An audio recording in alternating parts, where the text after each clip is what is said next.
Hola, en este video voy a darte algunos ejemplos más sobre intersección y unión de conjuntos o intervalos. Comencemos. En esta pantalla tenemos la definición de intersección y la definición de unión. Bien, cuando hablamos de intersección, ¿sí?, entre los conjuntos, en este caso A y B, ¿sí?, recuerden que cuando hablamos de conjuntos o intervalos, ¿sí?, el caso de la unión o intersección es indiferente, ¿sí? O sea, ocurre lo mismo tanto para conjuntos como para intervalos. Bien, yo acá tengo el conjunto A, ¿sí?, este círculo. Y acá tengo el conjunto B, es decir, todos los valores que están dentro de este círculo pertenecen al conjunto A. Y todos los valores que están dentro de este círculo corresponden al conjunto B. Bien, veamos este punto, que lo llamamos X, ¿sí? ¿Este punto pertenece al conjunto A? No, y acá claramente me lo está diciendo. ¿Pertenece al conjunto B? Tampoco. Ahora, ¿qué pasa si yo lo desplazo y lo pongo acá? ¿Sí? Acá ya pertenece a A, pero no pertenece a B. ¿Está claro eso? Bien, acá pertenece a B y no pertenece a A. De eso no tenemos ninguna duda. Ahora, ¿qué pasa si lo ponemos acá? Acá pertenece a A y pertenece a B. Por lo tanto, está cumpliendo con la definición de intersección, ¿sí? La intersección, entonces, son todos aquellos valores que pertenecen a ambos conjuntos o intervalos. Como este punto está dentro de A y dentro de B, ¿sí?, corresponde entonces a la intersección de dichos conjuntos. Ahora, si hablamos de unión, esté por acá, esté acá o esté acá, ¿sí?, va a pertenecer a la unión. ¿Estamos de acuerdo? La unión, ¿sí?, como dice acá, se denota de esta manera y es el conjunto formado por los elementos pertenecientes al menos a uno de los conjuntos. Acá pertenece a B, por lo tanto pertenece a la unión. Acá pertenece a A, también pertenece a la unión. Y acá pertenece tanto a A como a B y sigue perteneciendo a la unión, ¿sí? Pero si hablamos de intersección sería solo esta parte, ¿sí?, la parte sombreada en azul. Bien, vamos con otro ejemplo. Acá tengo un conjunto formado por estos números, ¿sí?, el conjunto A, que son estos 1, 3, 4, 5, 7, 8 y 9. Y B, que está formado por los números 2, 4, 6, 8 y 10. Bien, si hablamos de la unión, van a ser todos los elementos, ¿sí? La unión van a ser tanto los de A como los de B. Y los que se repiten, obviamente, los tomamos como únicos, ¿sí? No hace falta repetirlos porque pertenecen a la unión, ¿sí?, pero sin necesidad de repetirlos. Es decir, los valores que pertenecen a esta unión serán 1, 2, 3, 4, 5, 6, 7, 8, 9 y 10. Todos esos valores pertenecen a la unión.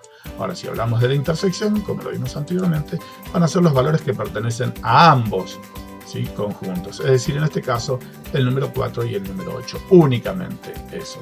Yo les había comentado en clases que solamente íbamos a trabajar unión e intersección de conjuntos o intervalos, ¿sí?, pero que había otras operaciones, como hacer la diferencia entre conjuntos o los complementos, que eso por ahora no lo vamos a trabajar.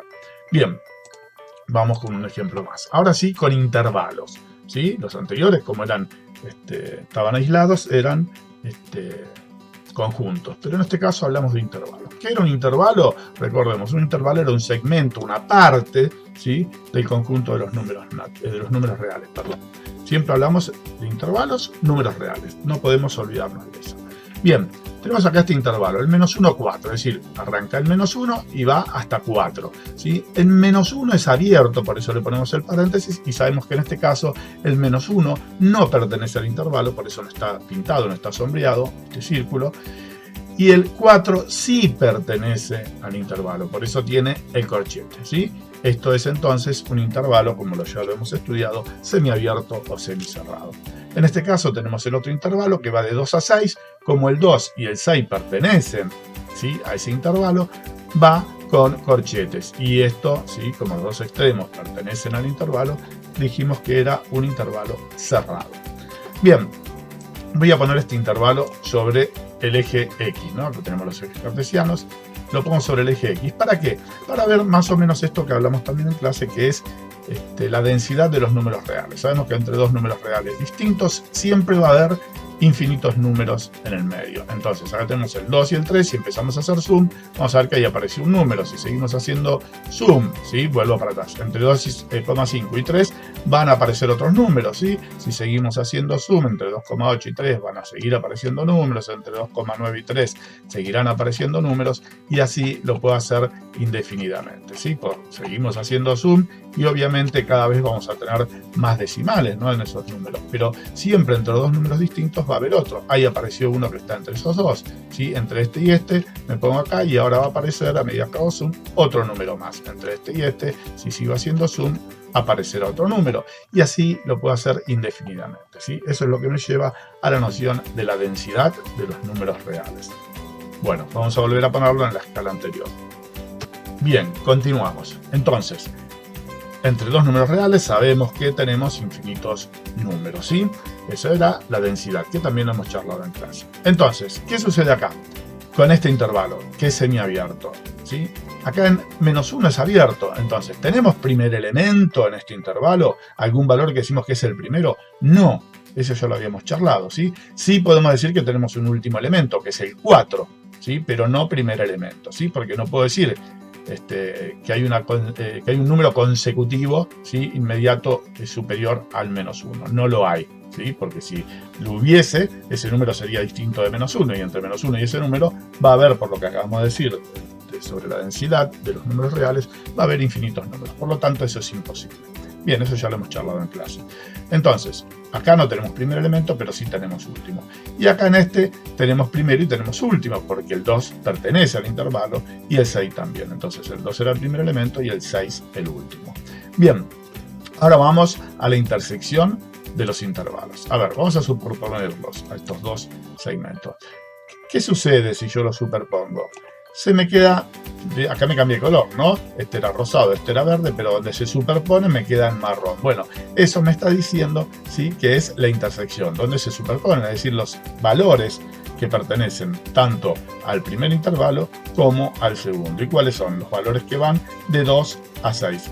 Pero tengamos en cuenta lo siguiente, lo voy a correr un poquito para que lo podamos definir. Dijimos que va del 2 al 6. El 2... ¿pertenece a ambos intervalos? Sí, pertenece a este y pertenece a este. Por lo tanto, también va a pertenecer al intervalo. ¿Estamos de acuerdo?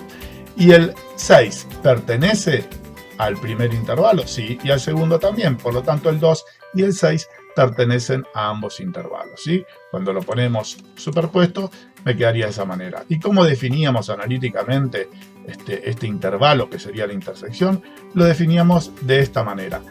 2 menor o igual que x, menor o igual que 4. ¿Por qué menor o igual? El menor o igual me está indicando que el 2 pertenece a esa intersección, ¿sí? Y el menor o igual a 4 también, que el 4 pertenece. Por lo tanto, van a ser todos los valores que vayan de 2 a 4. ¿Está bien? El 2 incluido y el 4 también incluido. Bien, ahora vamos a ver la unión de los dos, ¿sí? Para la unión dijimos que eran los valores que pertenecían al menos a uno de los conjuntos. Todos los valores que están entre -1, vamos a correrlo un poquito, entre -1 y 4, todos pertenecen al primer intervalo. Y los que están entre 2 y 6 también pertenecen al segundo intervalo. Por lo tanto, ¿sí?, la unión, si yo uno estos dos intervalos, que va de -1 a ¿dónde? A 6. En este caso, ¿sí? No importa que acá tengamos una intersección, los tomamos en cuenta esos valores, pero como única vez. Es decir, que el intervalo que forma la unión entre estos dos intervalos será el que va de -1, ¿sí? Pero como el -1 no pertenecía, ¿sí?, a este, para que haya unión tiene que pertenecer al -1. Bueno, el -1 no pertenece a ninguno de los dos, ni a este ni a este. Por lo tanto, va a ir, ¿sí?, con esta desigualdad, con el menor, ¿sí? -1 menor que x, menor o igual que 6. ¿Por qué menor o igual que 6? Porque termina acá y el 6 sí pertenece, ¿sí? Para que la unión tenía que pertenecer al -1 y pertenece a este que está en verde. Por lo tanto, esto será la unión, los elementos que van de -1 a 6. ¿Primer elemento tiene la unión? No, no tiene primer elemento, ¿sí? Y tiene último elemento, que es el 6. Bueno, vamos con un último ejemplo. A ver, acá vamos a mezclar un poquito. El A es un intervalo que va de 2 a 8. ¿Cómo es este intervalo? Es abierto en 2 y abierto en 8. ¿Estamos de acuerdo? Bien, ¿qué estamos diciendo ahí? Entonces, ¿qué es? El segmento que va de 2 a 8. Pero como dijimos que era en 2, es abierto, por lo tanto no pertenece, lo vamos a poner con un círculo, ¿sí? Un círculo sin colorear. Y acá en el 8 exactamente lo mismo. Es el intervalo 2, 8, abierto, ¿sí? Completamente abierto, porque ninguno de los extremos pertenece al intervalo. Y acá el B no es un intervalo. Ojo con esto, está entre llaves. ¿Qué quiere decir? Que el B es un conjunto que tiene ¿cuántos elementos? 1, 2, 3, 4 elementos, que son los números 2, 3, 4 y 5. ¿Sí? Si los queremos marcar en la recta numérica, vamos a marcarlos con un puntito. El 2 será el primero, el 3 el segundo, el 4 el tercero y el 5 el cuarto. Estos 4 numeritos son B. ¿Estamos de acuerdo? No es un intervalo, porque recordemos que un intervalo es un pedacito, por decirlo de alguna manera, un pedacito de la recta numérica, o sea, de los números reales, ¿sí? Entonces, esto, que quede claro, no es un intervalo, es un conjunto, ¿sí? Por eso lo ponemos entre llaves. Son solo los elementos que indico acá, no hace falta que sean correlativos. Yo acá podía haber dicho 2, 3, 4 y 8. No importa, será 2, 3, 4 y este no estará acá, estaría acá, ¿sí? Bueno, vamos a ver ahora cuál será la intersección. Digo, para la intersección van a ser los valores que pertenezcan a ambos, ¿sí? Conjuntos o intervalos. Entonces, vamos con el primero. Acá el 2 pertenece a este conjunto, sí, pero a este intervalo no. Entonces el 2 no va a pertenecer a la intersección. Vamos con el 3. El 3 pertenece a este conjunto y pertenece a este intervalo. El 4 pertenece al conjunto y pertenece al intervalo, y lo mismo con el 5. O sea, 3, 4 y 5 va a ser la intersección. Intersección B será en este caso solo los puntos 3, 4 y 5. Entonces, como son solo esos puntos, ¿sí? No los valores que están en el medio, lo voy a poner entre llaves, ¿sí? Ahora vamos con la unión. La unión dijimos que tenía que pertenecer al menos a 1. A ver, vamos a ponerlo acá arriba para que se vea mejor. Si yo lo pongo acá, este círculo que estaba en blanco ahora quedó pintado. ¿Por qué quedó pintado? Porque el 2 pertenecía a este conjunto, ¿sí? No pertenecía al intervalo, pero al conjunto sí. Entonces, si yo lo superpongo, ahora sí pertenece a uno de ellos, por lo tanto pertenece a la unión. Todos estos valores van a pertenecer a la unión, ¿sí? Va a ir del 2 cerrado al 8 abierto. Y me va a quedar de esta manera. 2 cerrado con un corchete y 8 abierto con el paréntesis. Bien, espero que haya quedado claro. Cualquier duda o consulta me lo hacen saber por privado. Hasta la próxima. Chau, chau.